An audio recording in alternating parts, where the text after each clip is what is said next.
Hey Claude, I am a fitness coach who serves women, busy women, high-performing women over 30, and I need you to script out 5 compelling reels with really good hooks, but make sure it's in my voice still, in a way that gets people to engage, watch, and even want to reach out to become my customer. What the heck? This is what content creation has become, and then coaches are telling themselves it's harder than ever to get leads. But is it really? What I have found in our community recently is that there are many coaches that are having best months ever right now, but they have realized 2 very specific things, and I'm going to show you exactly what I've been showing them. And real life examples. I think of Tova told me she had her worst February and March ever. We changed the things I'm about to show you here, and she just had a 42K month in April. I think of Robin, said just since implementing these changes, we had our best front-end sales month last month of 16 front-end enrollments. I think of Bree in February told me that she had a really slow month, started to focus on these things. She had never had a 30K month before, did 30K last month. She's at 32K cash this month already, and it's only the 15th of the month. So what are the 2 shifts you must be making right now if you actually want to make it easier than ever to stand out? 1, I'm not saying don't use AI, but you gotta understand specifically what must still be included in your content. Let me show you. So at the start of this year, I wanted to know what's the difference between coaches online that are growing and then the ones who are saying it's harder than ever to get clients right now. And so I started auditing 7-figure coaches and coaches that were enrolling at least double-digit enrollments in a month. And I actually found 3 very clear stats that I wanna share with you. The first one is that I opened up these pages and no cherry picking, I just looked at their last 14 posts, and here's what I found statistically.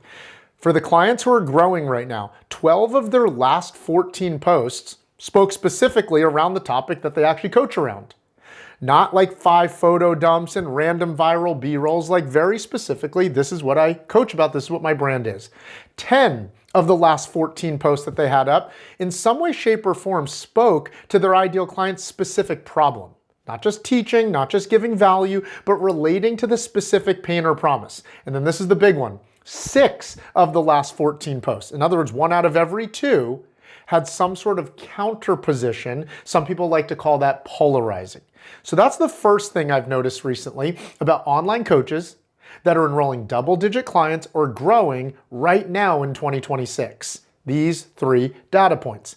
Now, let's break down this last one in more detail. Because have you ever had a coach tell you to be polarizing or have counterposition, and you didn't really understand what that actually translated to for you?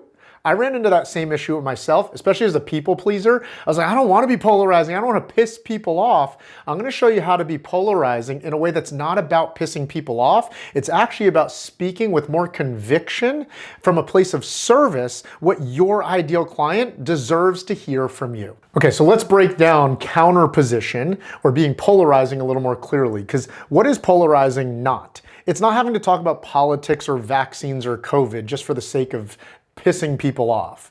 It is about having a counterposition, and to me that just means you being clear about what you stand for and what you stand against and being willing to say it with your whole chest. Russell Brunson taught us this is really just about having a villain that you throw rocks at. Now, if you want, I created an entire resource breaking down 5 specific villains that online coaches can have that you can duplicate as well. I'm going to show you one of them. Tova here, her villain was you're learning from the wrong source based on who you are. Let's take a look at one of her posts where she did this really effectively. The hook says, I'm not some 20-year-old fitness influencer who's never carried a child, cooked for Shabbat, or held real responsibility telling you how to get abs. Now notice what she didn't put there. She didn't say, are you a professional Jewish mom? But yet, speaking to the specific things, it's clear who it's speaking to. Then she counterpositions off of that what she's throwing rocks at to who she is. Because I am a Jewish mom of 3, CEO who sustained my health for 13 years while navigating 3 pregnancies, holidays, the pressure of scaling a company, and solo parenting for 117 days while my husband served in the IDF. That's counterposition, throwing rocks at one thing without attacking any individual person, while in a way creating a counterposition that establishes you as an authority.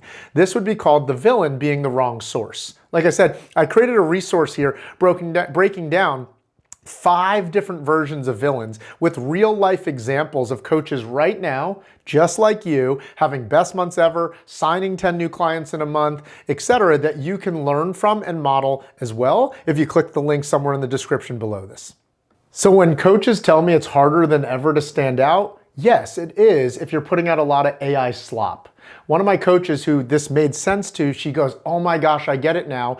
AI doesn't have one thing. And what is it? AI doesn't have an opinion.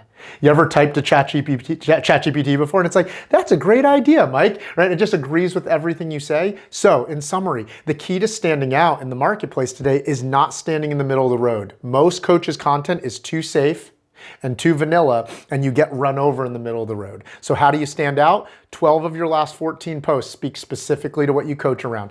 10 of them establish you as an authority by showing you understand your ideal client's actual pain and problem. And 6 of the last 14 posts have a counter position of what you stand for or what you stand against.